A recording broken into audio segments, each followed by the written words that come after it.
Que saga, hein? Deu certo, então? Deu tudo certo. Você tá aqui, não é mesmo? Muito bem. Nossa, depois de muito tempo, desde o ano passado, que eu tô tentando trazer você aqui no perfil. E que bom que deu certo agora, não é? Pois é. Eu conheci o Jackson em 2018, em um seminário que teve da Academia Latino-Americana de Ufologia Científica, do Dr. Júlio Navarro. E desde lá a gente manteve contato, né, Jackson? É isso aí. Apresente-se para a galera, fale um pouquinho sobre você. Sabe o que é engraçado? Porque aqui o perfil ele tem o termo ufologia, então muitas pessoas acham que eu sou ufóloga. Eu já falei, gente, eu não sou ufóloga, eu vou trazer um ufólogo aqui no perfil para vocês falarem, perguntar o que você Eu quer vou. sobre você. Bom, eu me chamo Jackson Camargo, sou ufólogo aí há pouco tempo, em torno de 25 anos. Pouco tempo. Eu Ok. tenho um site na internet chamado Fenômeno, e onde eu publico meus estudos, minhas pesquisas, onde eu publico casos ufológicos, toda essa parte de ufologia que eu gosto. E eu costumo dizer que o site Fenômeno ele tem vários públicos, né? Tanto para quem está entrando na ufologia agora, quer conhecer sobre ufologia, quer saber do que se trata, o que é ufologia, pessoal novo, digamos, como também para ufólogos, quem quer começar na ufologia, quem quer conhecer um pouco sobre isso, quiser começar a pesquisar, também é voltado para eles. Voltado para ufólogos veteranos também, que já conheçam ufologia, querem reinvestigar um caso, então vai encontrar informação ali, todos os dados para ir atrás do caso. E é voltado também para o pessoal de ciência, né, eu ficava meio frustrado quando eu debatia com céticos, e os céticos falavam, mas a ciência não se interessa por ufologia, a ciência nunca deu atenção para ufologia. E aí, então, eu fui fazer uma pequena pesquisa na internet em busca de artigos científicos falando sobre discos voadores, ufologia e tudo. E aí encontrei mais de 100 artigos publicados em revistas científicas falando sobre ufologia, e às vezes com não um viés assim, cético, né? Era um viés confirmando muita coisa da ufologia. Então, publiquei lá também, está lá disponível gratuitamente todos esses artigos científicos. E também é um site voltado para os céticos, né? Porque tem muita coisa lá que cético nenhum Tem muita coisa. explica, né? Eu já debati com um cético muito famoso aí no Brasil E, e até fora do Brasil. inclusive, inclusive, eu ia te perguntar como que surgiu esse teu interesse pela ufologia, né? E como foi esse percurso até você se tornar um pesquisador, um ufólogo? Explica um pouquinho como foi esse percurso. E eu acredito que seja importante, né? Porque o perfil ele tem, assim, eu sempre tento trazer a ufologia e a espiritualidade junto, né? E como o perfil ele tem o tema ufológico, muitas pessoas, principalmente quem está mais no meio espiritual, espiritualista, não entende muito o que seria ufologia, o que seria ufólogo.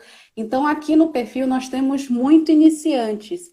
Então, pode parecer uma coisa pequena, mas eu gostaria que você explicasse um pouquinho sobre isso, como foi essa sua trajetória, o que seria ufologia, o que o ufólogo, qual é o trabalho, o que um ufólogo faz, qual é a pesquisa que ele faz. Explica um pouquinho. Eu sempre trago essa liga para esclarecer a galera e os novatos também, sabe?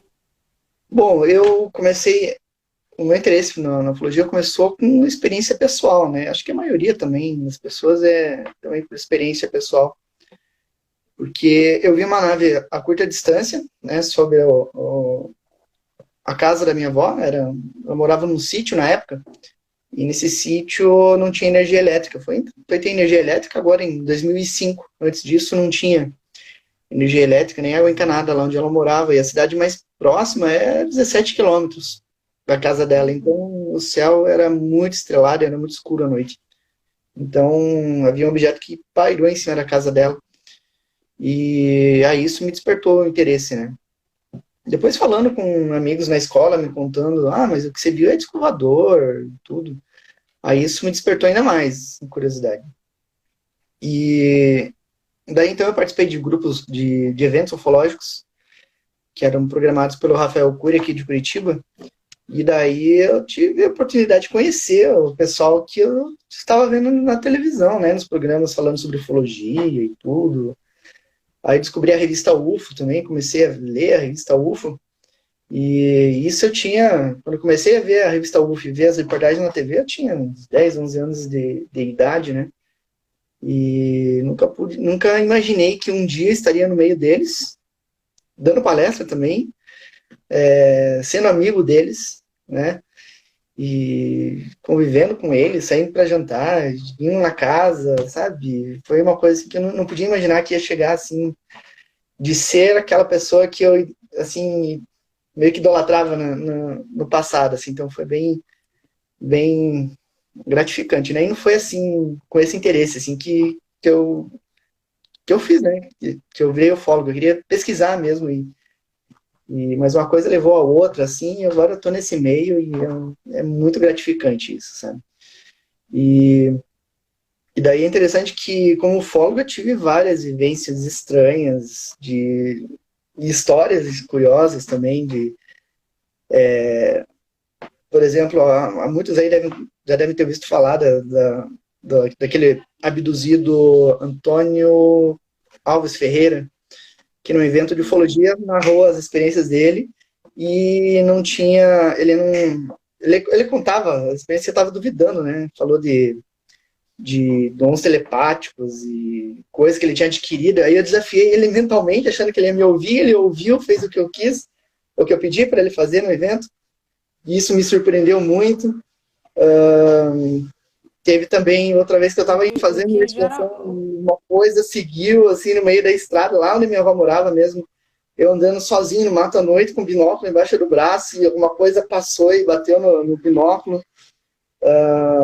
Outras experiências assim, em Peruíbe também. Nossa, foi coisas assim muito interessantes que eu vivi assim. Que uma outra hora a gente faz uma live só sobre essas histórias legais assim que é muito legal. Acho que todo ufólogo tem histórias assim também. É uma coisa bem legal para comentar assim. tá passando o trem aí? Passa um trem aqui perto e a ferrovia É. Curitiba-Paranaguá.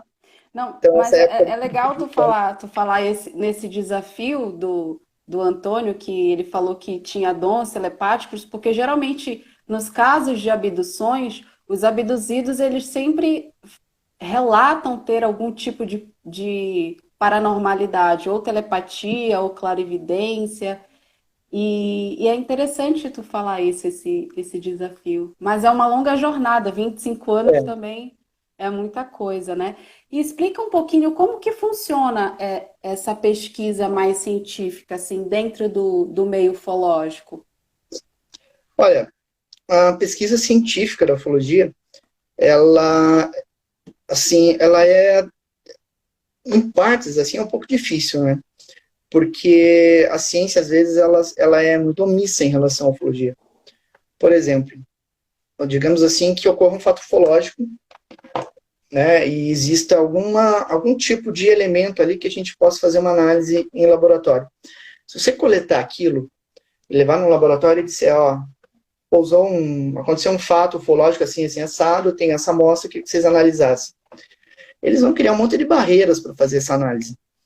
E, e aí você tem que usar outros métodos para fazer aquela análise. Você tem que dizer, ó, eu preciso que você faça uma análise de tal coisa, uma análise espectral, uma análise no microscópio eletrônico, uma análise de material, do que compõe isso, mas sem falar nada ufológico, né? Falar que é um interesse científico ou uma necessidade que você tem para alguma coisa, mas não citar o ufológico. Aí, nesse caso, eles fazem assim e não tem problema, né? Mas se você cita que é um fato ufológico e precisa de uma análise de laboratório, geralmente eles criam um monte de barreiras. E eu vejo isso também na postura de cientista, né? Por exemplo, se tiver uma cidade qualquer aí no interior do Brasil onde todo dia estiver passando o descolador, estiver sendo avistado, filmado pelas pessoas e estiver deixando marca no solo, abduzindo pessoas, como foi em Colares, né? Aqueles Sim. ataques em Colares. Se você falar para um cientista que isso está acontecendo, ele vai rir da tua cara e ele não vai lá para confirmar o fenômeno. Ele vai dizer que é Para baboseira quem e vai não sabe, gente, que ele está falando sobre Colares. é lá no Pará que teve a Operação Prato, que é um dos casos bem mais documentados na história, acho que mundial, não é? Sim, Incluindo o caso Varginha. na minha opinião, é o maior caso da ufologia mundial é a Operação Prato. Uhum. E a cidade lá onde aconteceu ainda hoje é isolada. Eu tive lá a questão de uns 2 anos atrás. Não tem, é uma ilha. Você para ir até o local lá, você tem que pegar uma balsa, passar por um rio e trafegar na estrada lá mais um tempo até chegar na cidade. E é uma cidade muito pequena, muito pequena. E ainda hoje é isolada, né? E ainda tem avistamentos e tudo, não com a profundidade que tinha naquela época, na década de 70, final da década de 70, quando aconteceram esses casos, a população entrou em pânico. A maioria da população da cidade, em torno de 70% do pessoal, fugiu da cidade em função dos casos que estavam acontecendo, né? Luzes que Era chegavam, uma cidade, a gente fala que é uma cidade, eu sou do Pará, né, mas eu fui criada em Macapá. A gente fala que é uma cidade ribeirinha, né, porque a população é mínima mesmo. Então, eles viviam lá da pesca, da agropecuária. Então, imagine para aquelas pessoas passar pela experiência que eles passaram, né? exato, e aí o pessoal deixou de pescar, deixou de caçar, deixou de trabalhar.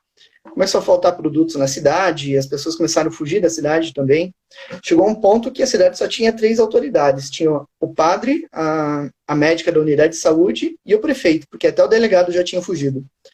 Então era uma situação muito crítica, né? Por isso que a Força Aérea foi até lá, começou a investigar os fatos e a tentar controlar a população para que não entrasse num pânico generalizado, né?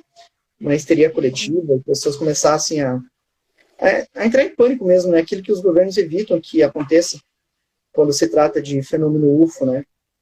Então, para mim é o caso mais importante da ufologia mundial. E lá no fenômeno tem tudo isso descrito, detalhado, tem reportagens da época, tem muita coisa, tem muito material interessante lá. Até os documentos da Força Aérea gerados da investigação desses casos estão lá disponíveis também.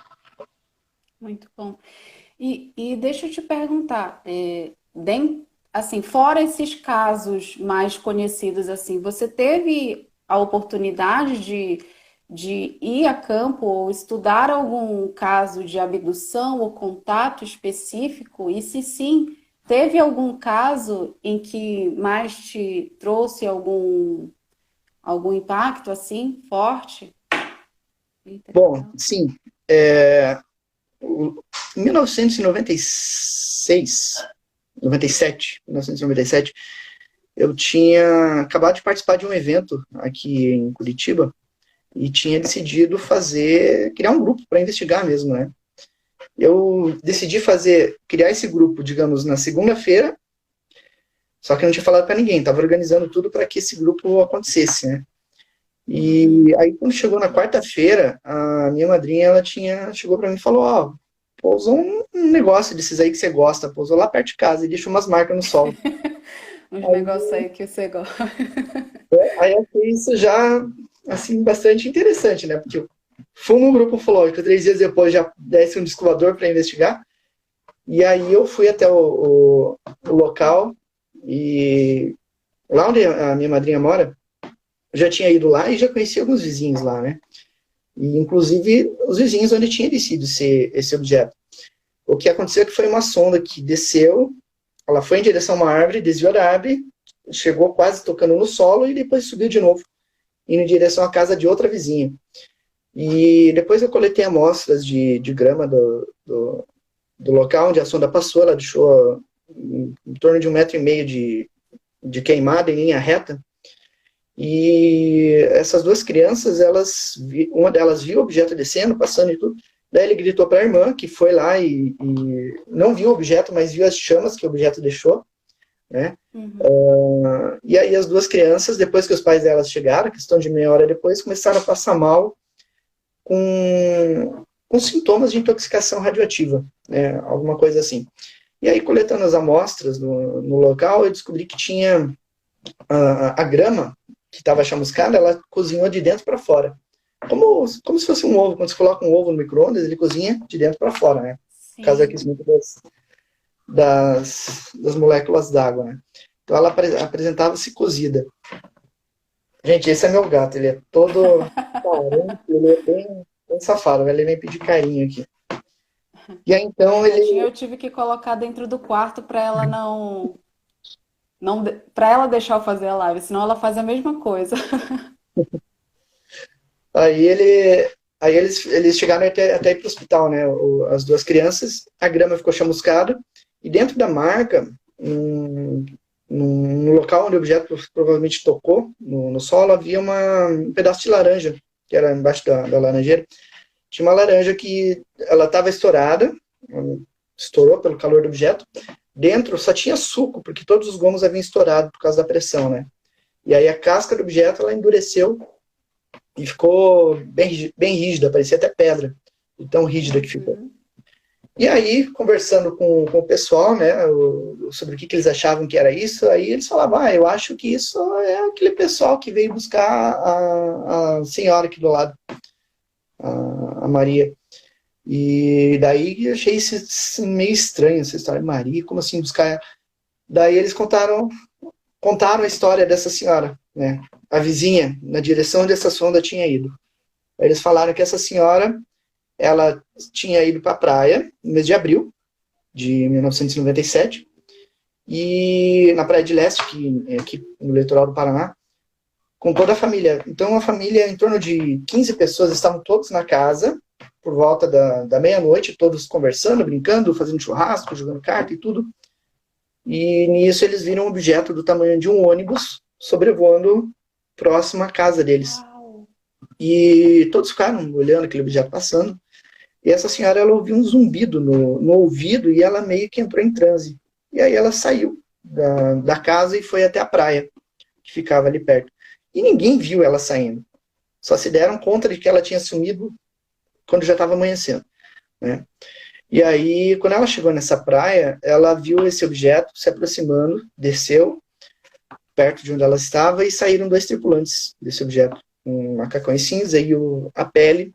Ela descreve a pele deles como pele de elefante, uma coisa cinzenta e meio enrugada. E na cabeça deles, como se fossem duas protuberâncias, mais ou menos como o ET de Varginha, que tinha três, mas essa tinha duas. Aham, sim. Assim. Para trás? É. E aí falaram que ela não era dali, que ela não era feliz ali, que eles iriam levar ela. E aí ela disse, não, não quero ir, não quero ir, e apagou. Aí Ou a seja, próxima ela foi lembrança, convidada a deixar o planeta. mais ou menos isso, mas ela não queria ir, né? E aí Aham. ela iria reagir, mas daí ela perdeu a consciência. E aí ela acordou no dia seguinte, de manhã, por volta, assim que o sol amanheceu, um filho dela ao lado dela perguntando por que ela tinha dormido na praia. E daí ela meio tonta, meio assim, voltando a sentidos, ela perguntava, mas que estacionamento que eu estou, né? Então ela foi para algum local meio que lembra ela como se fosse um estacionamento de prédio. E aí ela não sabia o que tinha acontecido, ela via na perna dela umas marcas que ela não sabe o que era, que ficou por vários meses também. E daí ela queria relembrar o que tinha acontecido, mas ela não conseguia. E eu já tinha visto essa senhora lá, que é vizinha da minha madrinha, várias vezes. Né? A família toda é muito bem de vida. Eles moravam numa mansão, né? O marido dela era gerente de banco, então eram muito bem de vida. Bem felizes, viajavam pelo mundo e tudo. E aí aconteceu esse fato e ela se desestabilizou completamente, se entregou à bebida, a família se desestruturou por causa desse evento ufológico. Né? E eu, muito novo na ufologia, muito novo de vida, sem experiência alguma para ajudar também, aquilo começou a me afetar emocionalmente, né? De ver uma pessoa se deteriorar a vida dela por causa de um evento ufológico. E É, aí, então, naquela eu época tive que... também ainda era tabu falar É, sobre esses assuntos, não é? era bastante complicado. E aí, então, Era muito levado ainda como chacota também, né? Como algo inexistente. aí, então chegou um ponto que eu tive que me afastar, porque aquilo estava me afetando, assim, de algum modo. Sim. Então, me afastei. E me diz uma coisa, você, dentro das suas pesquisas, você escreveu um livro, não é? Que se chama O Céu e a Terra, e em que você traz uma pesquisa de fotos da NASA em que tem UFOs. Você pode explicar como você fez essa pesquisa e quantas fotos da NASA, onde tinha objetos voadores não identificados, você catalogou para chegar nessa sua pesquisa? certo?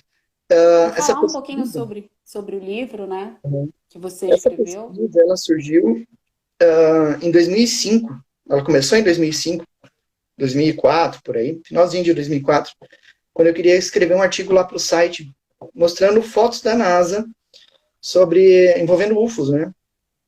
Então eu tinha fotos com baixa qualidade naquela época, não tinha fotos de alta qualidade como tem hoje. Então a minha intenção era procurar na internet fotos com uma qualidade maior para ilustrar o artigo. E aí eu acabei encontrando um banco de dados ligado à NASA, mas de outra empresa, de outra agência, com fotos de UFOs, né? Vários pontos assim.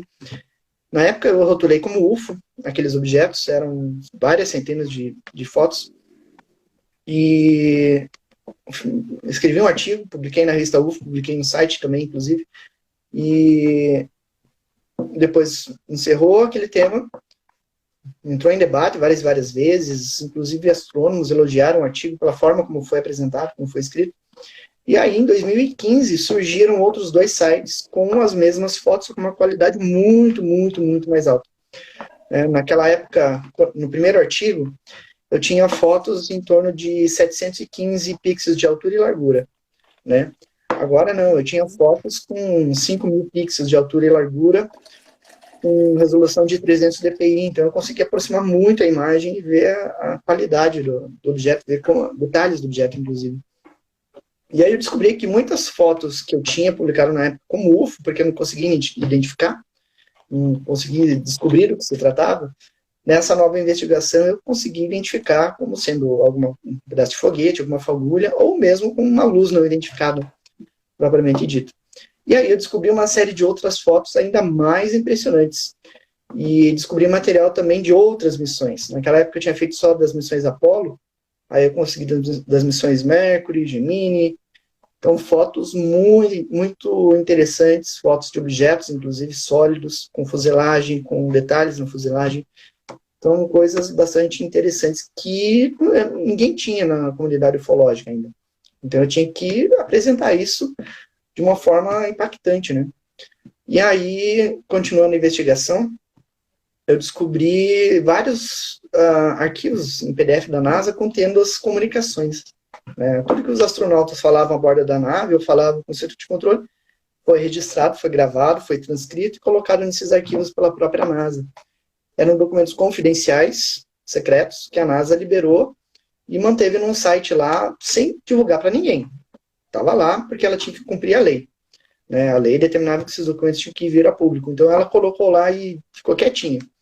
Só que aí foi um ufólogo brasileiro, xereta, achou os documentos e começou a analisar os documentos. Então eu abria os arquivos, fazia busca por palavras, por termos. Então a NASA tem vários termos que se referem a UFOs, por exemplo, BOG, Papai Noel, fogo. Então eu fui jogando esses termos e fui descobrindo casos em que os astronautas viam objetos estranhos e comentavam entre eles ou relatavam ao centro de controle. E como eu tinha o horário e tinha o nome do astronauta que fez a foto, eu tinha como cruzar com os documentos, né?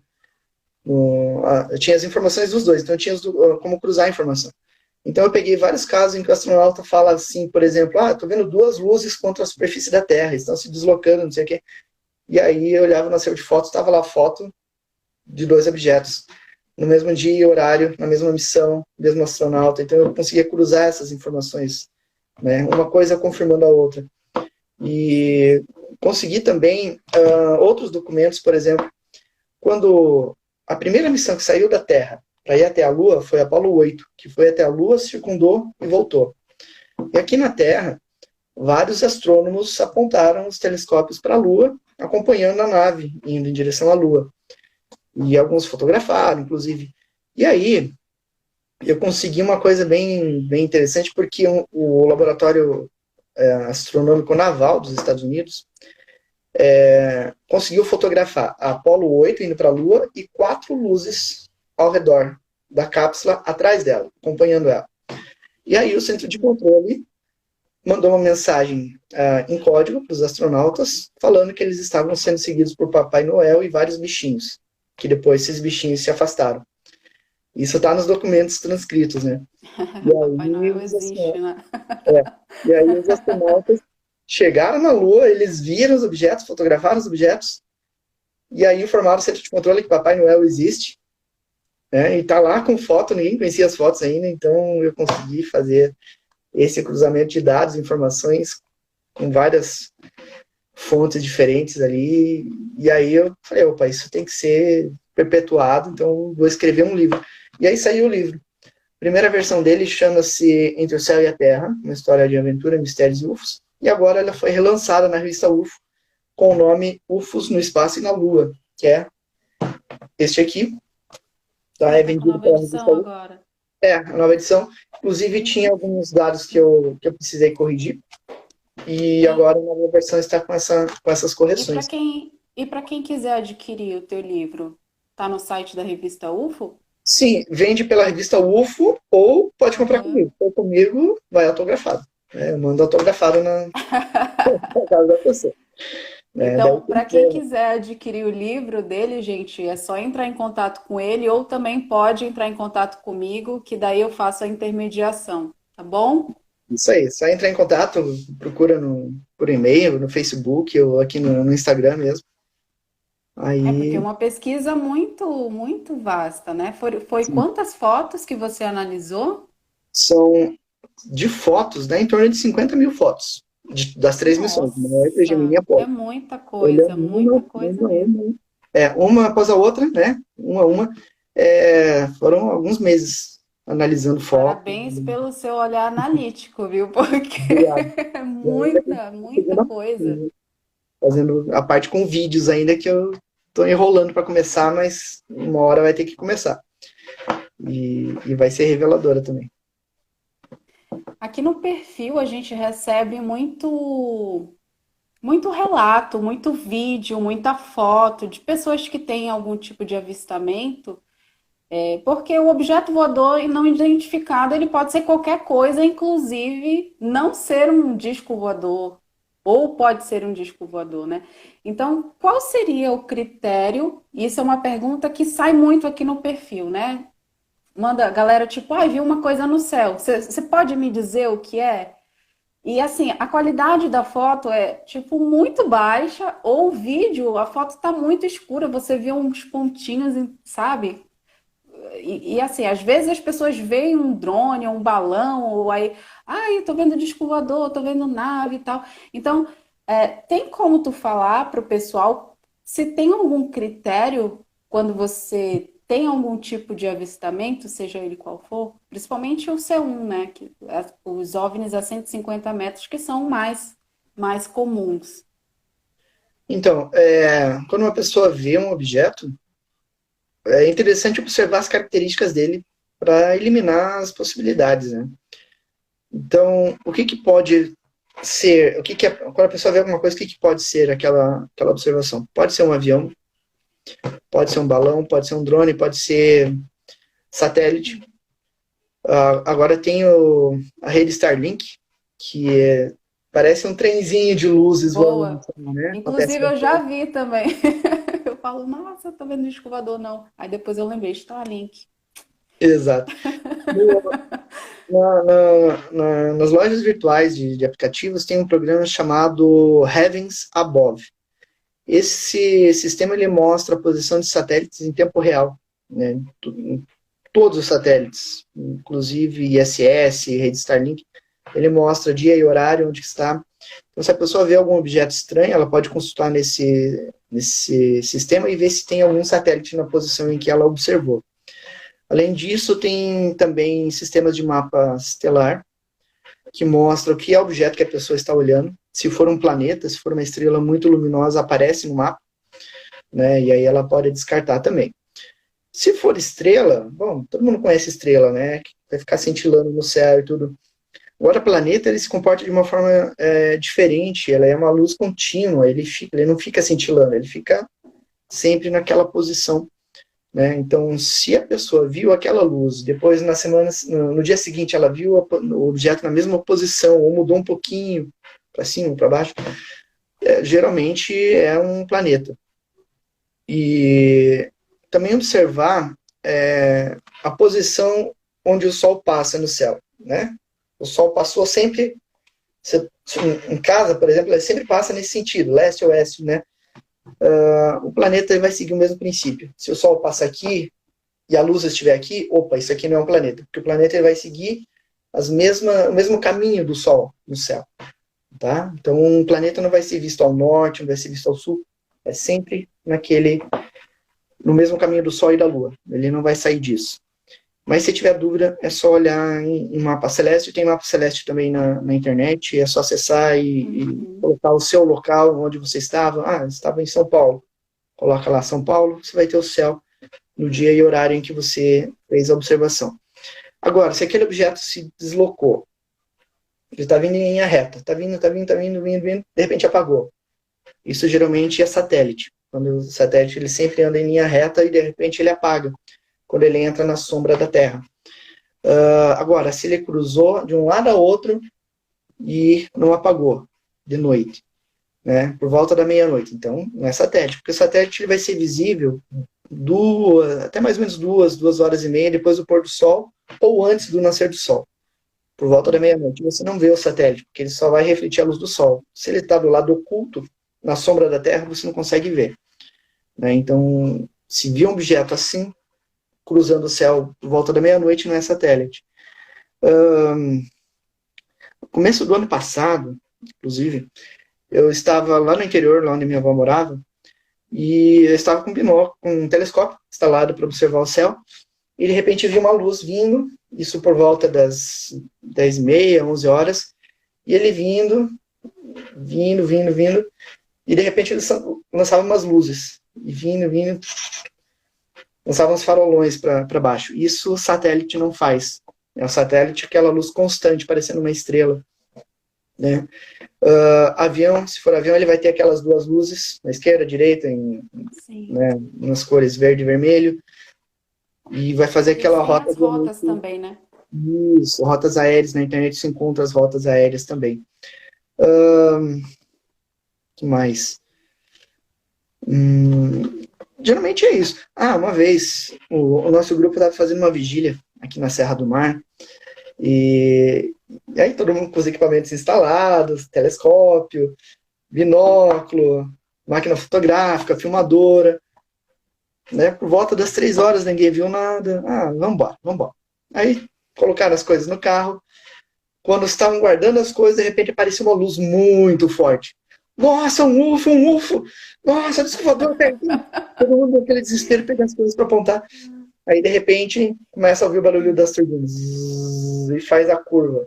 Era um avião com aqueles faroletes ligados, né? Aí fez a curva e viu que não era UFO nenhum, era apenas um avião passando.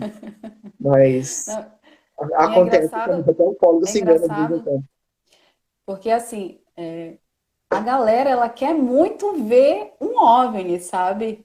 E aí, inclusive, tem alguma dica que você pode dar para quem quer realmente ver muito OVNIs? Por exemplo, se for fazer alguma vigília.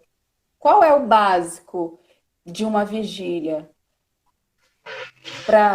Assim, é claro que precisa ter a paciência, né? Porque você não sabe se vai ver ou se não vai ver. Então, qual é a dica que você dá para a galera que quer ver nave por aí?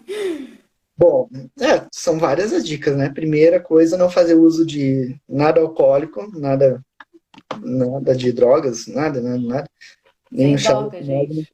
tem que ir sóbrio, né? Tem que ir de dia, conhecer bem a região, ver o local onde você vai ficar. Não adianta chegar lá de noite, de repente você fica num local perigoso. Tô vendo um UFO, você dá 3 passos para frente e cai no espinhadeira, aí você não vai ver mais nada, né? Coitado, já era. Então você tem que ir de dia, olhar toda a região, olhar o ambiente, tem que instalar os equipamentos, você tem que já ter o mapa, né, do céu para você não se confundir depois. Tem que saber as rotas aéreas da região, tem que avisar as pessoas para onde você está indo, tem que, de preferência, ter sinal de celular para você avisar as pessoas de qualquer eventualidade, né? Segurança, né? Tem que cuidar um pouquinho também com o local, se não é um local mal frequentado e tudo. Então, esses cuidados básicos, né? Você conhecer o local anteriormente é extremamente importante. E de preferência, na hora da vigília, não ficar cuidar do seu estado de espírito, né? Porque às vezes você acha que está pronto para um contato, mas de repente você vê uma luzinha e você já fica muito, muito assustado.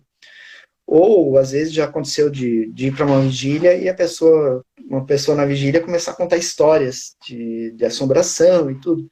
Aí qualquer estralinho no mato já assusta a pessoa, né? Então a pessoa já fica assustada num ambiente desse, né? Numa situação dessa não é muito legal. Então esses cuidados básicos assim são importantes. Foco e intenção também, né? Isso. Foco e intenção.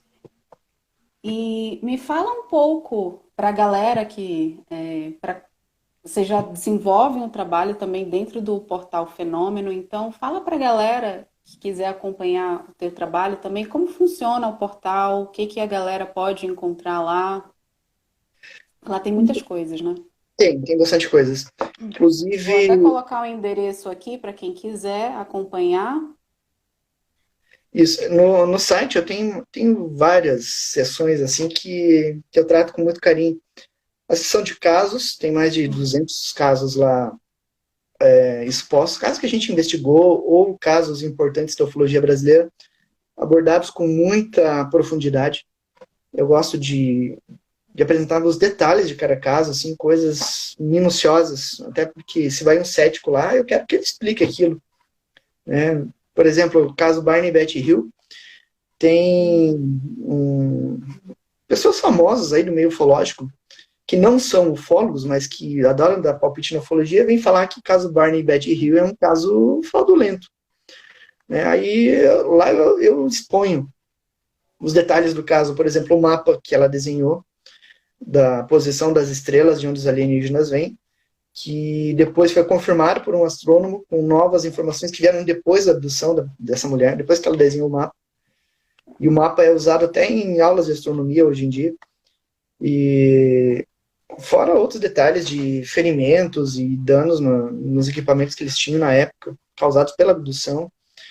Então, isso o cético não explica, né? Mas eu exponho lá justamente para alfinetar o cético, alfinetar o cientista para explicar aquilo, já que ele adora negar, então me explique aquilo, né? Então, Tá. eu sou bem detalhista nesses Inclusive, casos. eu vou fazer um gancho a isso, porque assim, eu deixei uma caixinha para os seguidores fazerem algumas perguntas para ti. Inclusive, quem quiser fazer pergunta para ele aqui, se der tempo, a gente também faz. E uma das perguntas é: é verdade que o homem pisou na Lua? Fazendo justamente esse gancho aí que tu tá falando. Oxe, não só é verdade, eu vou até mostrar a foto. Assim. É porque tem umas teorias aí que dizem que o homem não pisou na Lua, assim como a Terra é plana. Não só é verdade, como Neil Armstrong fez essa foto de um objeto triangular, conseguem ver aí? Afasta só mais um pouquinho. Aí dá. Aí. Um objeto triangular na superfície da Lua. O homem foi à Lua. Inclusive, no livro eu detalho todo o processo, desde a primeira missão ao espaço, como foi, o que eles desenvolveram, como foi o treinamento, como é que foram as atividades. Então, não foi uma missão feita na louca, assim, vamos lançar um homem para a Lua. Não, foram 10 anos de preparativos, né? Várias sondas enviadas para a Lua, para mapear a Lua. Cada missão que foi, por exemplo, o Apollo 8, quando orbitou a Lua, fotografaram a superfície com muita intensidade para escolher os locais de pouso, e foram feitos testes, a cada missão tinha um teste diferente, né? Todo o equipamento desenvolvido. Então, para ir para a Lua, você precisa do quê? Propulsão, comunicação e suporte de vida. propulsão surgiu na Segunda Guerra Mundial. Lá em 1942, 43, quando fizeram a V1 e V2 para bombardear Londres, os nazistas. Comunicação surgiu com o sistema de rádio, né? Muitas décadas antes das missões Apollo, e suporte de vida surgiu na Primeira Guerra Mundial, quando construíram os primeiros submarinos, né? Para que os militares pudessem respirar debaixo d'água nos submarinos, foi feito todo o sistema de suporte de vida. Então, tecnologia existia, né? Conhecimento para ir também. O que precisava era desenvolver o equipamento. E foi feito isso ao longo da década de 60, e o homem chegou à Lua em 1969. Agora, sobre as histórias que o homem não foi na Lua, é algo assim, chega a doer quando eu leio essas coisas, porque geralmente quem nega ou é terraplanista, ou é pessoas com birra anti-americana, não gosta dos Estados Unidos, aí fica negando a ida à Lua, de uma forma até um pouco infantil, e aí eles criam uma série de provas de que o homem não foi na Lua. Nenhuma, absolutamente nenhuma das provas de fraude se sustenta. Se você vai analisar as pegadas, uma marquinha, tudo que eles apresentam tem uma explicação. Tudo que eles apresentam é facilmente derrubado, né? Então não tem uma prova sólida de que seja fraude. E ao contrário, tem aqui 260 fotografias feitas durante essas missões de UFOs na Lua. Tem uma foto, inclusive, que eu acho muito impactante, que está no livro, inclusive, tem os links ali, em que fizeram um mapeamento para os astronautas antes da missão ter pousado na Lua, algumas missões antes, uma sonda foi e fotografou a superfície. E aí ela fotografou uma cratera enorme que tem na Lua, e dentro dessa cratera tem como se fosse um morro com várias crateras. Dentro de uma dessas crateras tem um negócio quadrado com cúpula e uma espécie de antena na lateral, assim. E aí eu li aquela imagem, eu vi que não é algo natural aquilo, porque tem a luz, sombra, tem tudo. É como se fosse uma casa construída ali, um laboratório, um observatório, porque é uma cúpula bem redondinha. E aí, depois eu fui procurar a foto do mesmo lugar em outras missões feitas depois, e aquele negócio não está mais lá. Como é que a gente explica isso? Né? Sim. Alguma instalação que colocaram e depois tiraram? Não nós terrestres, né? Mas alguém na Lua? Ou uma nave que pousou ali? Não sei. Mas as Ale fotos Miranda estão pergunta: por que não voltamos mais? por questões financeiras, né? Quando o homem foi à Lua, em 1969, era 170 bilhões em valores da época, só para o programa Apollo. Daí outras, para falar de pagamento da NASA, outras missões, tinha mais dinheiro para essas coisas, né? Hoje, a NASA inteira, para tudo que ela gasta, o orçamento dela é de 20 bilhões, em valores de hoje. Precisaria ter aí uns 350 bilhões, só para a missão Muita para colocar o grana. homem na Lua. É muita grana. Então, e aí ir lá para analisar pedra, sendo que uma sonda pode ir lá e fazer isso sem arriscar a vida de ninguém. Então, esse é o principal motivo, né? Então, a hora que se tornar mais barato, mais viável, mais seguro, aí vai com muita frequência. O Cris do Hangar 18, mandar um alô aí para os nossos parceiros Hangar 18, o pessoal do Ufologia Integral também está aqui. O Cris está perguntando assim: qual o caso brasileiro que você mais acha incrível? Bom, Operação Prato, eu acho incrível. O caso Barroso, eu acho incrível também. Noite Oficial dos OVNIs. Por exemplo, Noite Oficial dos OVNIs é um dos casos assim que, quando alguém fala que o UFO é criação do governo americano, tecnologia americana, por exemplo, aí vem um caso como esse para derrubar esse tipo de argumento, né? Porque um dos pilotos, no radar de bordo dele, ele viu um sinal de um objeto no tamanho de um Boeing 747, um pouco maior que um Boeing. Porque um Boeing tem 74 metros de comprimento, o 747. E esse objeto ele tinha 100 metros de diâmetro. E ele era redondo, né?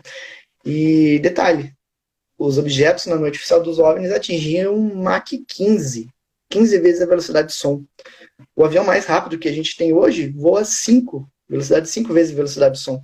E detalhe, o avião ele vai assim, né? Aí ele vai fazer uma curva, ele vai fazendo, ele faz uma curva aberta, digamos, né? Esse objeto não, ele fazia assim, né? Ele fazia curva de 90 graus sem perder velocidade, né? E silencioso. Ainda hoje não tem tecnologia no mundo para fazer uma coisa dessa. Algum dia a gente chega lá, quem sabe, né? A Fabi está perguntando assim: o que tem no lado oculto da Lua? Pode ter uma base? Eu acredito que não. Primeiro porque eu não vi nenhuma base nas fotos. Eu vi esses objetos que eu falei que tinha lá na cratera e que depois sumiu. Né? Mas cidade mesmo não. E eu acho que se houver alguma base na Lua, ela vai ficar dentro, vai ser subterrânea. Primeiro, para que a gente não fique fuçando, não fique olhando, não jogue uma bomba lá. Segundo, que ela fica protegida de radiação e meteoro, né? Então a lógica seria uma base subterrânea mesmo, não na superfície da Lua. Essa é a minha opinião. Nós recebemos uma pergunta também, que é por que os governos escondem os contatos que já tivemos e qual é a sua opinião? Bom, essa questão envolve vários aspectos. Primeiro, se for confirmado que existe vida extraterrestre, que existe UFOs, que os ufólogos estão falando é verdade, aí eles vão ter que admitir que certas coisas que a religião fala não são religiosas, e sim ufológicas. Isso já é um grande problema. Esse é o primeiro ponto. Segundo ponto, imagine o que vai acontecer caso, na economia, né? Caso o governo fale que existe vida extraterrestre, que eles estão nos nossos céus aí e podem abduzir qualquer pessoa. Vai ter um colapso na economia. Mais ou menos semelhante ao que aconteceu agora com o coronavírus. O simples medo de que aquele vírus se espalhasse derrubava as bolsas, era 10, 15% de queda no dia. Né? Então imagine o colapso financeiro que isso geraria a nível mundial. Segundo. Terceiro ponto, imagine pessoas com, entre aspas, distúrbios, né? Com algum problema de alguma psicose, algum quadro depressivo, alguma coisa assim, todas essas pessoas seriam muito afetadas, porque iria imperar o medo, iria gerar muito acerto de contas, muitas pessoas, já que o mundo vai acabar mesmo, eu vou lá no meu rival e eu vou matar ele. Né? Então, muita pessoa insegura, é o fim dos tempos, eu vou me matar. Né? Inclusive, no caso da Operação Prato, um dos objetivos da Operação Prato era justamente evitar isso. Que as pessoas começassem a se suicidar por medo do que estava acontecendo. Né? Então, iria gerar esse medo agora também, né? Medo de contaminação. Se vai vir um alienígena para a Terra, que germes que eles vão trazer? Será que vai vir um novo coronavírus? Ai, meu Deus, o que eu vou fazer? Né? E aí muitas pessoas vão querer sair da cidade, né? A exemplo dos filmes lá. Independência Day, né? Eles vão explodir a cidade. Isso que eu ia falar. Fora a simbologia que nós temos inconscientemente do que seria a vida extraplanetária. É sempre alguém que vem de um planeta lá distante invadir a Terra para iniciar uma guerra. Sim. Geralmente é isso que é colocado no nosso inconsciente, fora todo esse paradigma que nós temos, né? Mas eu concordo com isso. E até quebrar isso seria muito difícil. E assim, a gente percebe que agora os governos, eles começam a ir liberando algumas coisas, mesmo que em dose lentas, né? Eles já começam a ir inserindo a liberação de alguns documentos. Claro que não como deveria ser, mas já começa a surgir um movimento por aí. O Fernando está perguntando assim, é verdade que 90% dos avistamentos não correspondem a OVNIs? Eu discordo um pouquinho. Pelo seguinte, se a gente pega, digamos assim, o senso comum que se implantou na ufologia é que 5% dos casos seriam verdadeiros e o resto seria fraude. Né? Mas aí eu vejo os casos que chegam ao conhecimento dos ufólogos, dá em torno de 20%. E aí você vai no site do GEPAN, que é uma comissão de cientistas da Agência Espacial Francesa. Eles investigam casos ufológicos e, na conclusão deles, em torno de 20% não tem explicação. Não são fraude, não são erros de interpretação, não são fenômenos naturais, tecnologia terrestre, não é nada conhecido. Então, essa parcela de casos, em torno de 25, entre 25 e 50, porque tem os vários critérios que eles usam, seriam de casos reais, casos verdadeiros, assim, para nós, da ufologia, né? Porque eles não têm uma explicação, né? Não se enquadra em nada conhecido e tem padrões de estranheza, que exclui, assim, algo natural, né? Algo artificial, não terrestre. Inclusive, eles consideram a hipótese extraterrestre como uma das mais prováveis para todo esse conjunto de fenômenos. Uhum. Uma outra pergunta, a Mari Rocha falou, vem ocorrendo vários avistamentos. Isso tem alguma relação com a pandemia? Eu acho que não. Não, acho que não tem muita relação. Na verdade, está De tendo qualquer mais forma. relatos de avistamentos por causa do Starlink, né? Muitas pessoas estão, até por estar em casa, aí elas ficam E entediadas, ela com procura ver. pandemia ou sem pandemia, os avistamentos sempre ocorreram, não é? Sim. Mas agora as pessoas estão mais em casa, elas não estão saindo tanto, elas já viram tudo que tinha que ver na internet, na televisão, então elas têm tido um hábito maior de ir olhar o céu. Então acaba vendo mais coisas mesmo. Outra pergunta também que fizeram foi em relação a um som que parece uma rajada que estão escutando por aí. Você já ouviu falar nisso? Eu particularmente não escutei Eu algo vi algumas sobre isso. notícias. Eu só não entrei para ver os relatos, mas eu vi que tiveram notícias, inclusive no Brasil.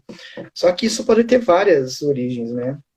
Tanto a origem natural, humana, em alguns casos, não em todos, né? Obviamente, mas em alguns, como também de elementos de fora da Terra, não, digamos, por extraterrestres, né? Mas um meteoro, por exemplo, entrando na atmosfera, ele se torna incandescente e em alguns momentos ele estoura, explode. Isso gera sons também, né? Outros fenômenos naturais, talvez não sejam conhecidos, podem gerar sons e então pode ter uma explicação natural para esse tipo de evento. Uhum. Você já teve algum contato com ser de outro planeta? Então, De dá para falar frente. que eu pergunta?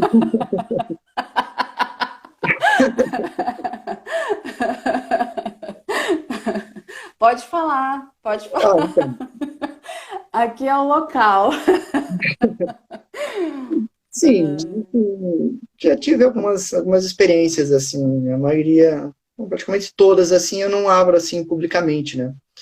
Em lives assim, mas eu tive experiências bem interessantes e significativas com o fenômeno. Inclusive com vestígios, dá para dizer assim. Massa. E outra pergunta. Júpiter e suas luas. A NASA esconde o que tem por lá? Eu acho que não. Eu acho Não. que talvez exista vida, mas a NASA ainda não tem como determinar essa Comprovar. vida, mensurar, comprovar, saber o que é, né? Talvez Uhum. em Titã, em Saturno também talvez tenha. Então vai demandar ainda de muito estudo científico, né? E espero que eles liberem, né? Divulguem, que não é uma vida. Se tiver vida ali, não é uma vida, digamos, inteligente que coloque em risco a vida na Terra, né? Como seria com UFOs, por exemplo. Então não haveria motivo para esconder esse tipo de dado, né? Uhum. Estou tentando achar mais alguma pergunta aqui. Mas o nosso tempo, eu estou olhando o tempo aqui, eu estou vendo que o nosso tempo está encerrando. Eu agradeço imensamente a sua participação aqui. Desculpa, pessoal, se não deu tempo de responder todas as perguntas de vocês. É que a barra das perguntas vai passando, então nem sempre eu consigo ver todas as perguntas. Mas se você quer muito que sua dúvida seja respondida, pode entrar em contato comigo ou também pode entrar em contato com o Jackson. Olha só, eu já estou te mandando a bola também. Legal, isso aí, tá certo. E quem quiser saber mais sobre o trabalho do Jackson, é só acessar o portal Fenômeno, www.fenomeno.com.br. Quem quiser também saber ou ter acesso ao livro dele, pode entrar em contato com ele ou pode entrar em contato comigo também, que eu faço a intermediação. E é isso. Obrigada pela sua presença. Que bom que deu certo essa nossa live. Estou muito feliz com isso. E você quer deixar algum recado, alguma mensagem para a galera? Sinta-se à vontade. Isso aí, gente. Obrigado por terem comparecido aí. Obrigado pelo convite, tá? E futuramente a gente aparece por aí de novo. Visitem lá o site, logo, logo, nos próximos dias terá novos casos lá. Inclusive já tem alguns prontos aí para ir no ar. Inclusive tem um caso que vai ser muito parecido com o caso Vilas Boas, que ocorreu em Joinville, Santa Catarina. Caso inédito na ufologia, ninguém conhece ainda. E vai ao ar aí nos próximos dias. E compre o livro, né? Compre comigo, vai autografado. Tenho certeza que vocês vão gostar muito. Tem muito material inédito, muita informação. Tem os links de toda a pesquisa, como é que você Muita, muita encontra a coisa. informação, tem tudo lá. Tá? Então, fica aí a dica de sugestão de leitura e de presente para quem quiser também. Certo? Foi um prazer. Um abraço para É todos. isso, gente. Obrigada pela participação de vocês.